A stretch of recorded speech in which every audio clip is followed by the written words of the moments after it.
Pemirsa, sebanyak 177 calon jamaah haji Kabupaten Biren akan mengikuti manasik haji di Masjid Agung Sultan Jempa Kabupaten setempat pada hari Jumat mendatang.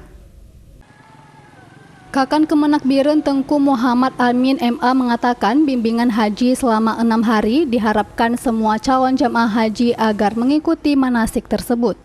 Manasik antara lain membahas alur perjalanan ibadah haji, hak dan kewajiban jemaah haji, masalah akhlak, budaya Arab Saudi, pencegahan, pengendalian penyakit, ibadah, kegiatan selama penerbangan, bimbingan manasik haji, bimbingan manasik umroh, praktek manasik haji, dan praktik manasik umroh.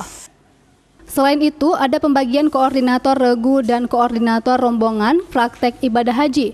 Seluruh CJH yang sudah terdaftar diharapkan berangkat tahun ini agar hadir mengikuti manasik. Selain itu, ada pembagian koordinator regu dan koordinator rombongan praktek ibadah haji. Seluruh CJH yang sudah terdaftar untuk berangkat tahun ini diharapkan agar hadir mengikuti manasik. Alhamdulillah, jamaah calon haji Kabupaten Biren tahun ini berjumlah 117 orang. Kemudian ada cadangan 22 orang. Kemudian untuk jamaah yang tertunda sekitar 6 orang. Alhamdulillah, jamaah kita Kabupaten Biren ini adalah bergabung dalam kloter 2. Muhammad Amin menjelaskan calon jamaah haji Biren tergabung dalam kloter 2 BTJ bersama CJH Banda Aceh, Aceh Tengah, Bener Meriah, Aceh Tenggara, dan Gayo Lues.